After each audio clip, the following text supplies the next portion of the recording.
Amin. Tepuk tangan yang meriah bagi Tuhan Yesus. Please sit down. Welcome home GB Pelita. Nice meet you all. Please join with our social media. Silakan bergabung dengan sosial media gereja, sosial media Bapak Gembala, baik YouTube, Instagram, Facebook, TikTok. Saudara diberkati dengan firman Allah. Welcome home GBI Pelita.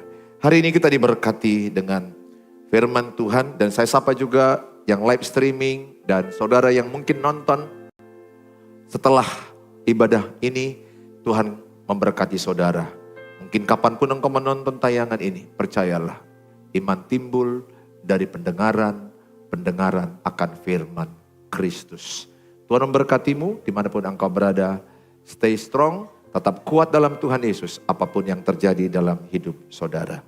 Saudara yang saya kasihi, hari ini kita diberkati dengan tema iman dan tindakan Musa. Bagaimana kita belajar dari tokoh iman yang kedua setelah Abraham. Kita belajar dari tokoh yang kedua ini, Musa. Bapak orang beriman itu Abraham. Tapi setelah Abraham ada Musa yang menunjukkan imannya. Sehingga banyak kesaksian hidupnya yang memberkati kita. Ibrani 11 ayat yang ke-24 sampai ayat 29. Saya ajak kita semua sama-sama membaca. 1, 2, ya. Karena iman maka Musa setelah dewasa menolak disebut anak putri Firaun. Karena ia lebih suka menderita sengsara dengan umat Allah daripada untuk sementara menikmati kesenangan dari dosa. Ia menganggap penghinaan karena Kristus sebagai kekayaan yang lebih besar daripada semua harta Mesir. Sebab pandangannya ia arahkan kepada upah. 27 lebih kuat. Karena iman maka ia telah meninggalkan Mesir dengan tidak takut akan murka raja. Ia bertahan sama seperti ia melihat apa yang tidak kelihatan. Karena iman maka ia mengadakan Paskah dan pemercikan darah. Supaya pembinasaan anak-anak sulung jangan menyentuh mereka. 29. Karena iman maka mereka telah melintasi Laut Merah. Sama seperti melintasi tanah kering. Sebab orang-orang Mesir tenggelam ketika mereka mencobanya juga. Ibrani 11 ayat 1 dan 2. Mari sama-sama kita baca. Ibrani 11 ayat 1 dan ayat yang kedua. Mari sama-sama kita baca. Iman adalah dasar dari segala sesuatu yang kita harapkan. Dan bukti dari segala sesuatu yang tidak kita lihat. Sebab oleh imanlah telah diberikan kesaksian kepada nenek moyang kita. Saya berdoa pada ayat yang kedua ini dikatakan oleh imanlah diberikan kesaksian kepada nenek moyang kita. Kepada Abraham, kepada Habel, kepada Henok, kepada Rahab. Dan tokoh-tokoh iman yang ada di Ibrani 11 ayat 1 sampai 40. Ayat 40 dikunci dengan kata, engkau akan melihat hal-hal yang jauh lebih baik oleh karena imanmu. Saya berdoa. Bukan hanya Abraham, bukan hanya Musa, bukan hanya Henok, bukan hanya Habel, bukan hanya Rahab atau tokoh-tokoh yang ada di Ibrani 11. Saya berdoa, saudara akan melihat keajaiban-keajaiban Tuhan lewat imanmu. Ya, tepuk tangan bagi Tuhan Yesus. Engkau percaya itu. Bahwa lewat imanmu akan ada kesaksian luar biasa.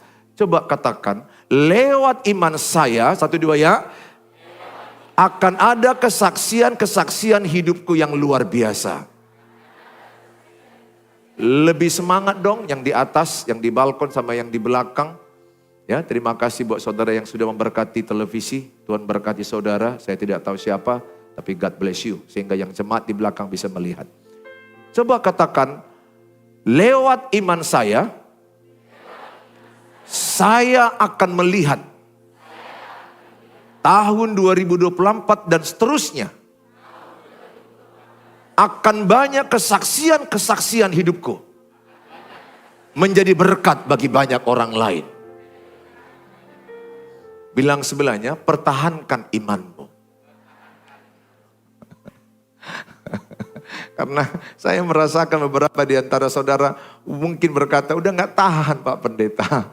Terlalu berat salib. Terlalu berat penderitaan. Saudara, Allah berkata kepada Abraham di usia 75 tahun, dia akan punya keturunan sebanyak bintang di langit, sebanyak pasir di bumi. Sarah sudah tua, rahimnya tertutup. 25 tahun kemudian, Abraham 100 tahun, Sarah juga sudah 90 tahunan, terjadi mujizat Tuhan. Dalam kitab Roma 4 ayat 18 sampai 20 dikatakan, kepada janji Allah, Abraham tidak lemah. Walaupun Sarah sudah menua, walaupun Abraham sudah menua, walaupun Sarah sudah menopause, sudah tidak mungkin melahirkan. Tapi Roma 4 ayat 18, 19, 20 dia berkata, kepada janji Allah, aku tetap pegang. Aku percaya kepada janji Allah. Kalau kulihat istriku, aku lemah. Kalau kulihat usiaku, aku gak mungkin lagi. Tapi yang kulihat, janji Allah. Hiduplah oleh 2 Korintus 5 ayat 7. Orang benar bukan hidup dengan apa yang dilihat. Orang benar hidup oleh iman. Saya ajak semua saudara, saya tahu saudara menderita dalam usaha keuangan. Engkau menderita melihat pernikahanmu yang penuh dengan pertengkaran, menyakitkan anak-anakmu, mungkin ada narkoba atau yang melawan hidupmu. Atau usahamu yang tidak bangkit-bangkit 2023. Saya hanya katakan sebagai hamba Tuhan, jangan kendor imanmu. Jangan lemah imanmu. Jangan hidup dengan apa yang dilihat. Jangan hidup dengan perasaanmu. Hiduplah dengan iman. Iman itu percaya Tuhan. Percayakan hidupmu kepada Tuhan. Maka Ibrani 11 ayat 1 jelas dikatakan, iman adalah dasar dari segala sesuatu yang kita harapkan dan bukti dari segala sesuatu yang kita lihat. Jadi saudara, dasar hidup kita itu iman. Apa iman? Percaya Tuhan itu iman. Sederhana aja definisi iman. Kalau engkau percaya Tuhan, itulah iman. Itulah dasarmu adalah percaya Tuhan. Jangan percaya dengan apa yang kau lihat ini.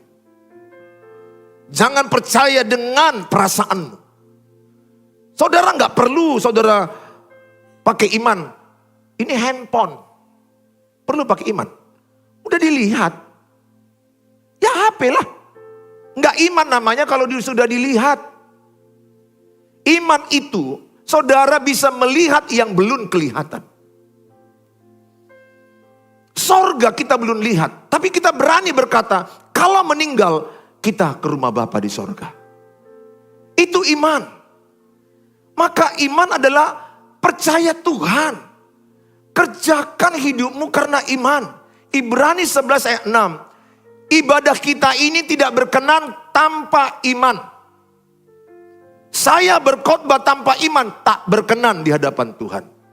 Segala sesuatu kerjakan dengan iman. Percaya kepada Tuhan. Saudara yang saya kasihi, kita belajar dari tokoh Musa.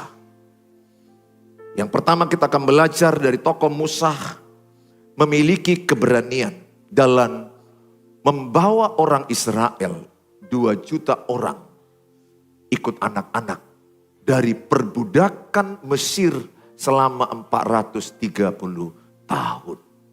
Begitu lama di perbudakan Mesir. Mesir itu juga melambangkan kehidupan duniawi. Melambangkan hidup lama. Dan Musa berani. Dia berani melangkah menghadap Firaun. Taruhannya bisa nyawa. Yang kedua kita belajar dari Musa ketaatannya. Dia taat apa yang didengarnya, dia taat. Maka saya senang dengan Yakobus 1 ayat 25 bilang begini. Ketika engkau taat melakukan perintah Allah lewat perbuatanmu, engkau akan berbahagia. Berbahagia ketika engkau taat. Dan bahkan ketika saudara taat akan ada banyak mujizat. Mujizat yang saudara akan alami. Baik, saya akan menerangkan bagaimana Musa dilahirkan. Ini cerita. Musa dilahirkan oleh ibunya. Di mana di tengah-tengah perbudakan di Mesir.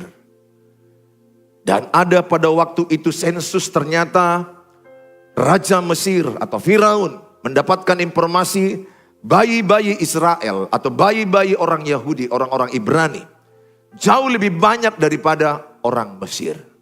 Ketakutan muncul kepada orang Mesir. Jangan-jangan mereka akan menguasai kita, menguasai Mesir. Maka ada perintah, bunuh semua laki-laki bayi-bayi orang Israel. Bidan-bidan Mesir diperintahkan oleh Raja Firaun. Bunuh. Setiap bayi laki-laki lahir, bunuh. Ini persis seperti Raja Herodes yang menyuruh membunuh bayi laki-laki lahir karena dia penasaran akan lahirnya Mesias, Yesus Kristus Tuhan. Saudara, ibu Musa menjaga Musa itu 3 bulan. Nggak gampang loh menjaga bayi, nggak boleh nangis sembarangan. Karena kalau ketahuan si Musa hidup, umur sebulan dibunuh. Bayangkan bagaimana ibu Musa menjaga si Musa, nggak boleh nangis sembarangan. Saya membayangkan bagaimana lah ibu Musa ini menjaga si Musa ya. Pas nangis dia tiba-tiba,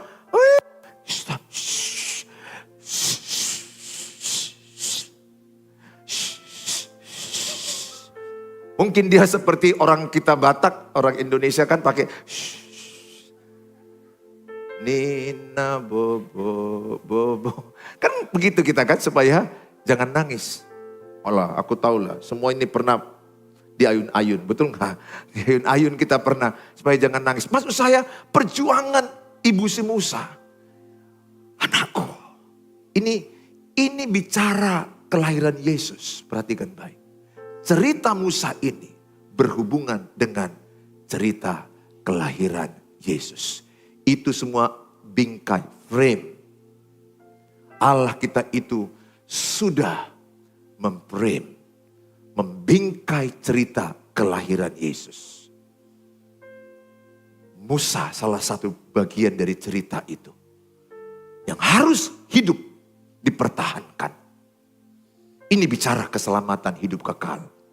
Yohanes 3:16 akan lahirnya juru selamat dunia. Ini bagian-bagian daripada peristiwa itu.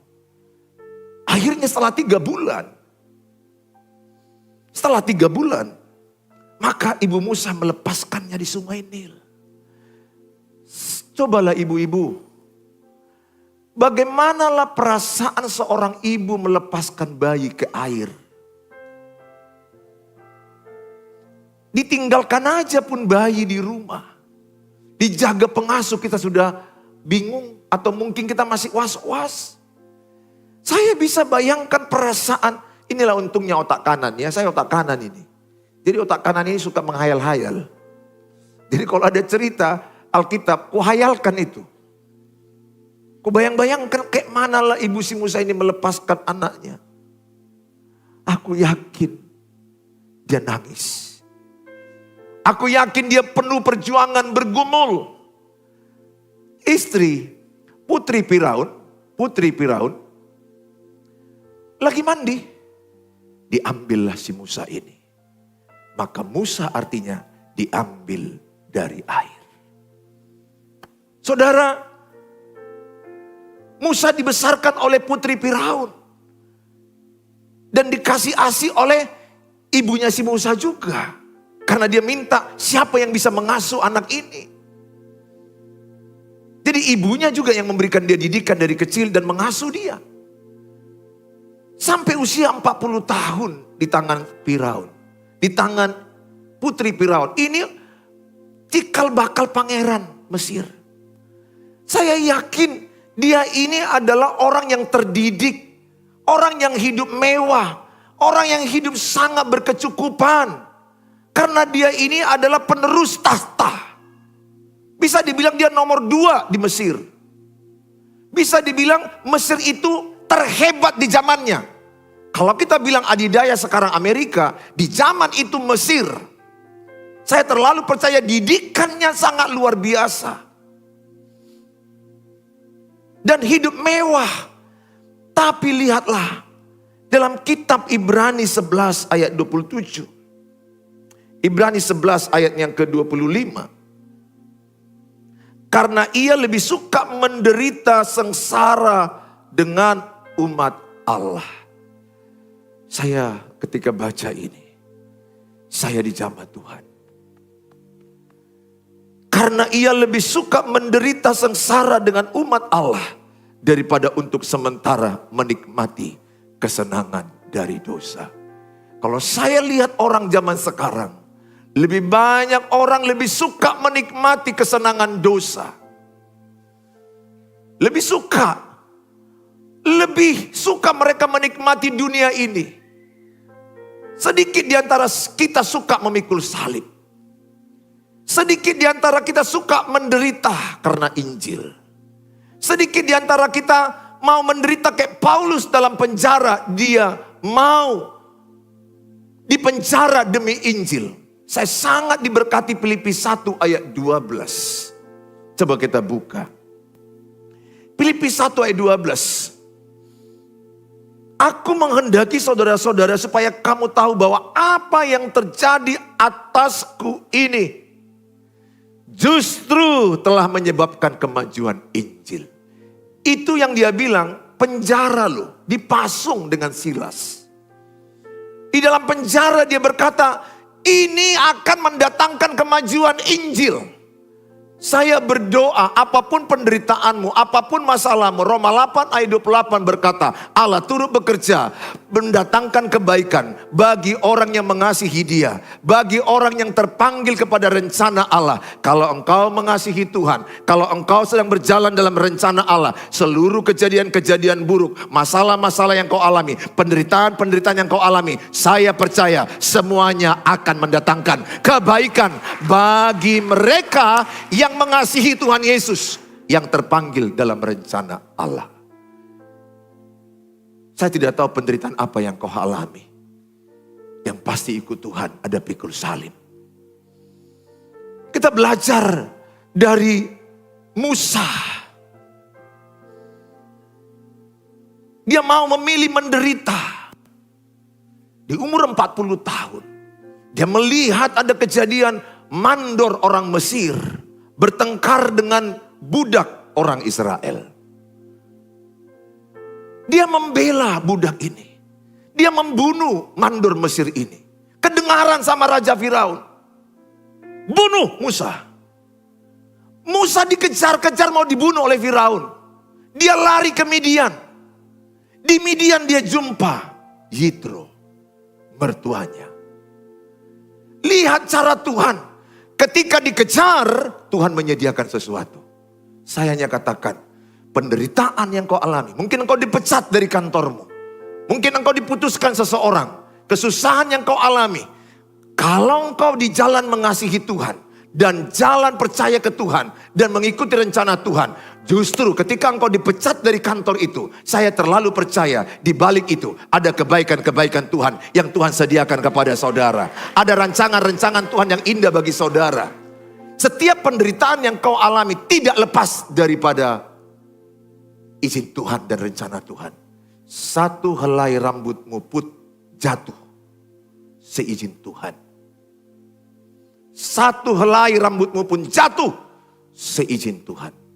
Tuhan tahu berapa jumlah rambutmu. Saya hanya mau katakan, bertahanlah dalam imanmu, Bu. Bu, bertahan dalam penderitaanmu, Bu. Jangan menyerah.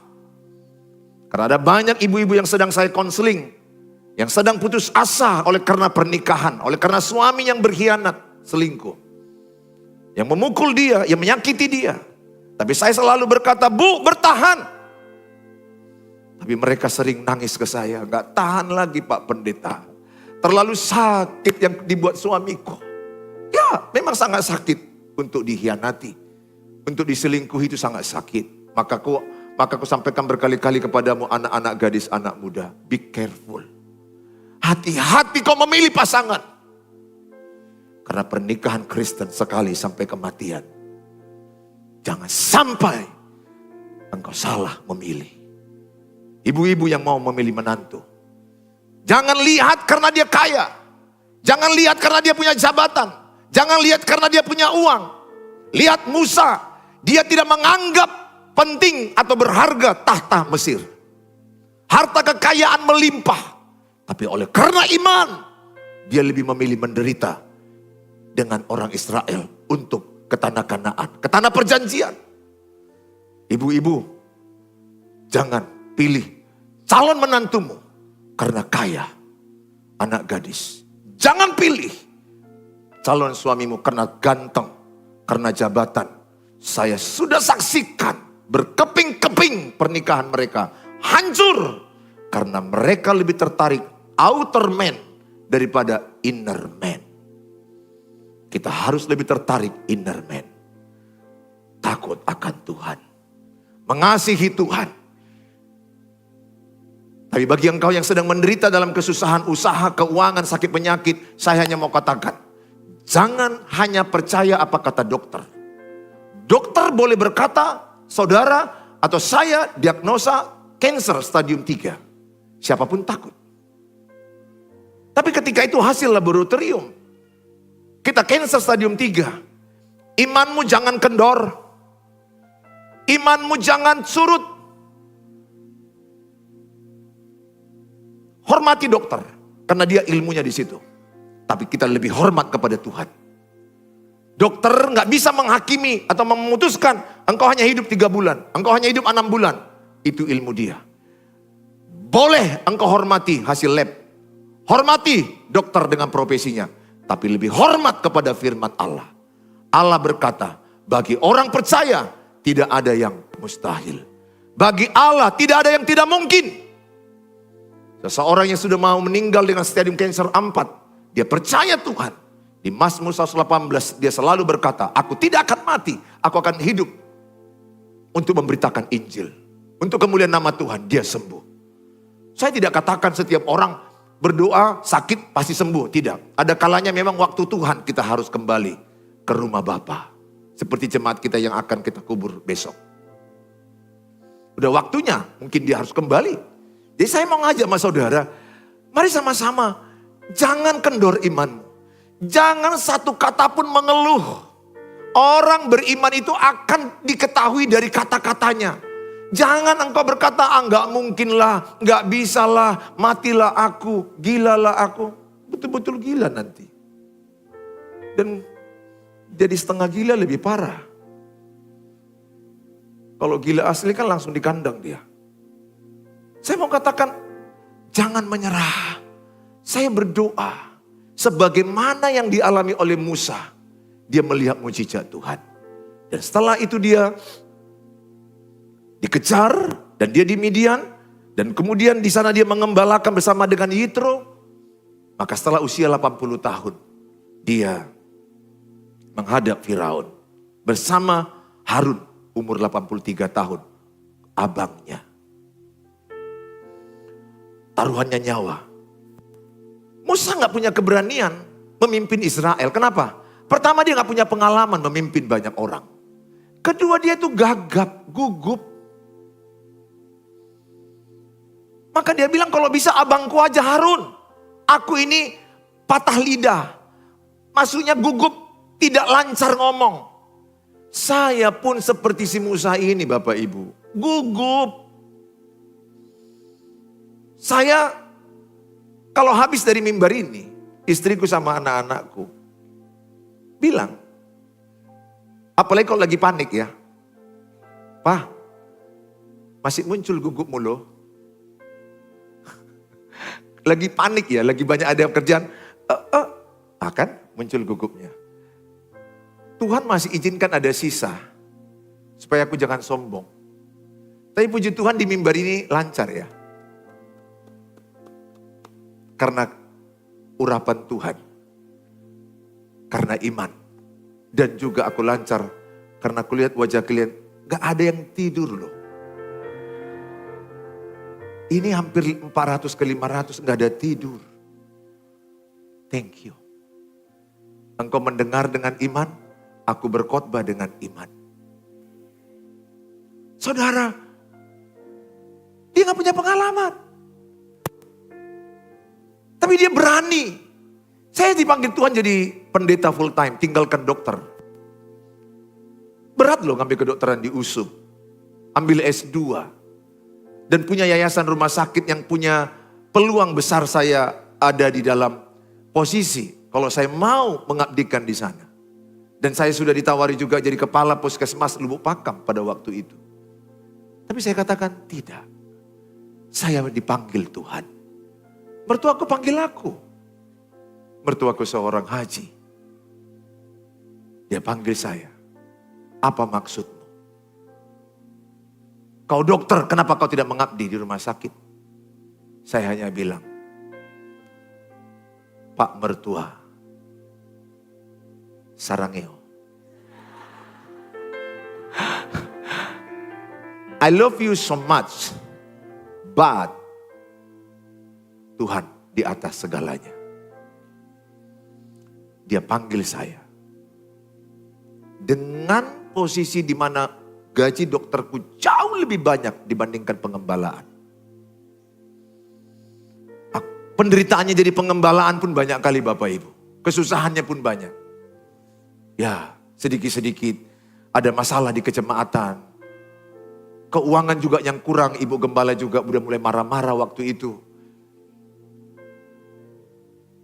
Nyesal aku ngasih kau pendeta. Pernah loh, di tengah-tengah gak ada uang. Kayak gini ya hidup pendeta. Saya diam aja. Ini namanya pendeta. Hamba Allah. Dia hidup dari iman. Jauh sekali. Istriku menjerit, marah-marah waktu itu. Ya, ingatlah perempuan ini lebih panik kalau gak ada uang. Dia lebih suka bunga deposito daripada bunga mawar. Lebih jelas dia bilang. Apalagi uang kalau udah masuk kepada istri gak boleh keluar. Itu hukum ke-11. Sehingga saya dalam penderitaan kesusahan itu jujur ada rindu mau mundur. Ada keinginan mau mundur tutup gereja. Jangan bilang ya gak ada pendeta yang mundur dari kependetaan. Ada. Jangan bilang tidak ada gereja yang tutup. Ada. Tawaran dunia ini. Tapi saya diberkati dengan Musa hari ini. Dia bilang oleh karena iman aku memilih menderita bersama Israel untuk panggilan Allah. Daripada hidup bersenang-senang. Saya berdoa. Hidupku sudah mati kepada keinginan mata. Mati kepada keinginan daging. Mati kepada keangkuhan hidup. Aku tidak lagi melihat uang menjadi targetku. Tapi bagaimana satu jiwa diselamatkan. Beribu-ribu malaikat di sorga. Bersorak-sorai, bersuka cita. Itulah kerinduanku. Itulah bunyi jantungku. Itulah setiap napasku. Itulah kerinduanku. Walaupun ngambil kedokteran itu capek, jujur. S1, S2 itu capek sekali. Tapi saya katakan, Tuhan, aku ikuti panggilanmu. Aku mau mengikuti panggilanmu jadi gembala jemaat. Banyak penderitaan jadi gembala. Tapi oleh karena iman, aku mau tinggalkan itu. Saya mengajak semua kita saudara. Taati firman Allah. Taati, kalau engkau taat ada mujizat. Maka lihat 40 tahun pertama dia bersama putri Firaun. 40 tahun kedua dia bersama Yitro di Midian. 40 tahun ketiga dia berangkat memimpin orang Israel. Membawa 2 juta penduduk Israel. Dia gak pernah memimpin. Maka dia merasa gak mampu. Aku gak bisa ngomong Tuhan. Lidahmu kuputar, lidahmu kuurapi kata Tuhan. Kau bisa. Kalau Tuhan sudah berkehendak, tidak ada satupun yang men-stop. Maka Musa waktu itu berhenti tawar-menawar, kasihlah kasih Harun. Tidak, akhirnya dia patuh dan taat. Dia membawa Israel. Dikejar oleh tentara Mesir, 600 pasukan kereta. Begitu banyaknya pasukan kereta yang mau membunuh mereka. Sampai mereka di Laut Merah. Ada halangan. Lihat, ketaatan menghasilkan mujizat. Dia taruh tongkatnya, Laut Merah terbelah. Ketika 2006 saya ke Laut Merah, saya membayangkan bagaimana Laut Merah ini. Jalan orang Israel, dindingnya semuanya air. Dan orang Mesir datang, mereka sudah tiba. Orang Mesir semua mati. Ketika saudara taat, akan ada mujizat. Akan ada penyediaan Tuhan. Sehingga apa yang kau dengar hari ini, pulanglah dengan membawa iman yang penuh keberanian. Hidup beriman, itu harus ada keberanian. Tidak ada orang yang beriman jadi penakut. Orang iman itu berani. Walaupun kita nggak tahu apakah ini sudah berhasil atau bagaimana. Ketika Tuhan bilang kepada Musa, oleskan darah di tiang pintu. Buat Paskah supaya tidak ada kematian anak sulung kepada orang Israel. Dia buat, dia lakukan. Kenapa dia lakukan? Oleh karena iman. Kan bisa aja dia berpikir, nanti ku buat berhasil, kami juga mati juga. Nanti ku buat gak terjadi apa-apa. Kan ada keraguan-raguan. Bisa terjadi. Tapi oleh karena iman dia taat. Dibuat. Dari darah domba dioleskan di tiang-tiang pintu. Ketika kematian anak sulung. Semua anak sulung orang Mesir. Anak sulung hewan. Mati. Ketaatan mendatangkan mujizat. Melangkah. Kadang-kadang hidup ini nggak langsung dikasih Tuhan semua blueprint. Kadang-kadang hidup ini dikasih Tuhan selangkah demi selangkah, satu tahap demi satu tahap. Dalam segala aspek hidupmu. Sama dengan GPS. Ketika Bapak Ibu datang ke gereja ini ada pakai GPS. Pasti yang dikasih terus setelah 100 meter belok ke kiri. Setelah 2 kilometer belok, kan satu tahap.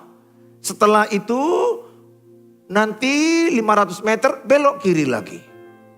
Itu GPS, satu tahap demi satu tahap. Apa jadinya kalau Bapak Jaya sedang naik sepeda motor atau bawa mobil, langsung dikasih GPS itu sama dia. Dari sini pergi ke Simalingkar B, langsung dikasih oleh GPS. Dari Pelita Ampat terus aja belok ke kiri setelah 200 meter. Setelah itu nanti belok ke kanan. Setelah itu nanti terus aja. Setelah itu belok ke kiri lagi. Semua langsung. Jadi setelah itu engkau langsung sampai. Aku yakin Pak Jaya setelah mana ya? Setelah mana? Sehingga dia butuh apa? Selangkah demi selangkah. Oh terus belok kiri. Siapa yang pernah di sini melawan GPS? Disuruh belok kiri, belok kanan. Ada yang pernah? Ada. Saya jujur, karena pernah aku ikut GPS masuk ke hutan. Pernah. Tuhan, kok masuk ke hutan aku ya? Pernah, serius. Aku bilang sama teman, udah salah kita ini. Karena GPS belum tentu selalu benar. Tapi kalau firman Allah, pasti akan benar. Menuntun orang-orang yang percaya kepada Tuhan. Jadi langkahnya step by step. Mungkin bagi saudara yang belum punya jodoh, yang tertahan jodoh. Saya pesankan samamu, dengar. Tuhan bicara di hatimu. Ingat, Tuhan bisa bicara di hatimu. Lewat firman Allah. Lewat kejadian alam. Lewat seseorang. Lewat apa yang terjadi. Bisakah orang belum punya jodoh, belum punya pacar, pergi ke toko pengantin, melihat-lihat baju pengantin, bisa? Datang yang punya toko. Bu, calon laki-lakinya mana? Bilang aja begini, enggak urusanmu itu. Uruslah urusan.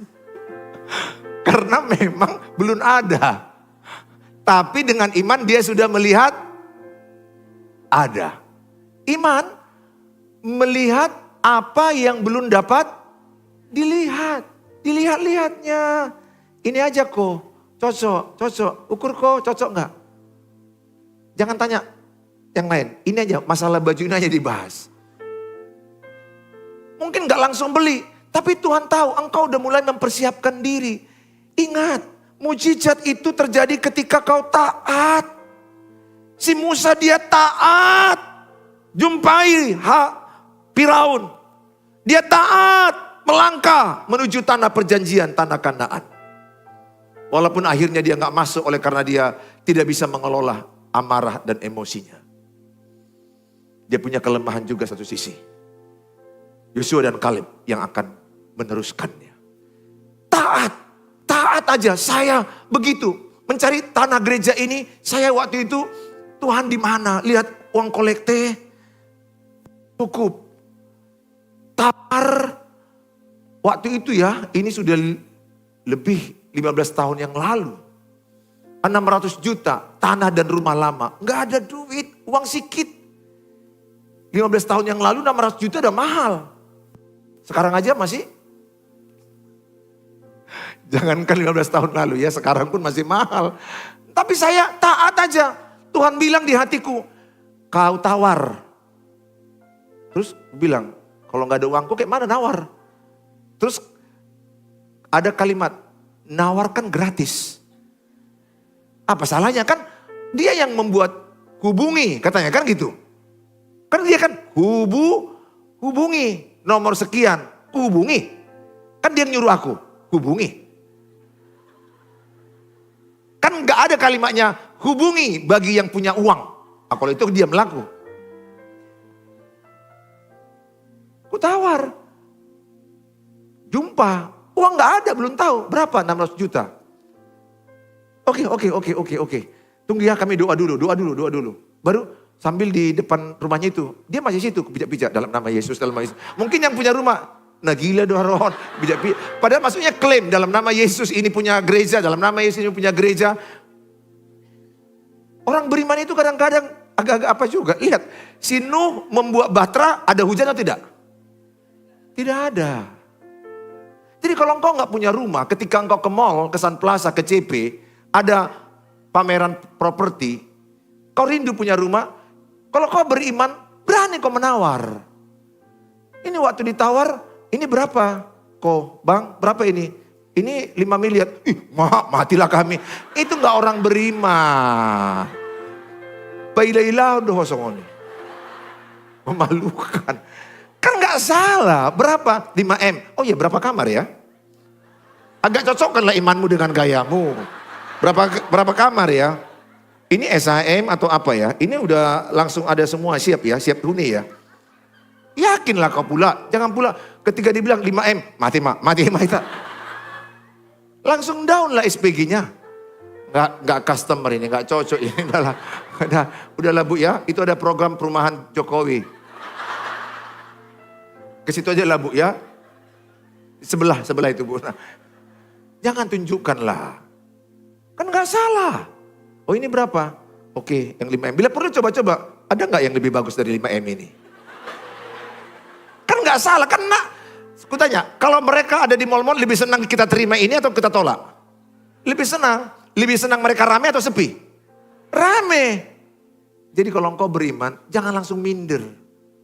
Bilang sebelahnya, berani menawar. Bilang sebelahnya, berani menawar ya.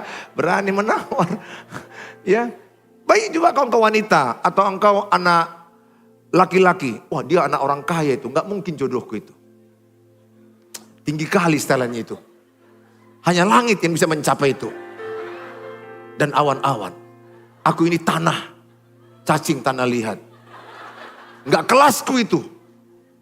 Padahal si wanita itu menunggumu. Padahal si laki-laki itu menunggumu. Tapi karena imanmu lagi error. Sementara si wanita, si laki-laki itu gak melihat fisikmu atau hartamu. Dia tahu kau takut akan Tuhan. Ketika engkau di sini singer, kau choir, atau mungkin kau melayani musik. Sementara dia melihat-lihat kau. Tapi karena kau lihat dia bawa mobil Mercy. Dan begitu bagus. Atau rumahnya besar atau segala macam. Belum tentu loh orang kaya itu sombong. Banyak orang miskin, sombongnya luar biasa. Banyak. Gak pernah masuk TV, sombong lagi. Banyak. Dia sudah rindu untuk kau menjadi pasangannya. Jangan karena kau kemindiranmu, enggak, aku enggak layak. Aku ini sangat hina. Waktu dia mendekati kau, aku tertarik loh samamu. Mungkin abang salah pilih. Ya pilih aja yang sana. Kau yang menolak jodohmu. Tuhan sudah antar yang terbaik untukmu. Amin. Tepuk tangan bagi Tuhan Yesus.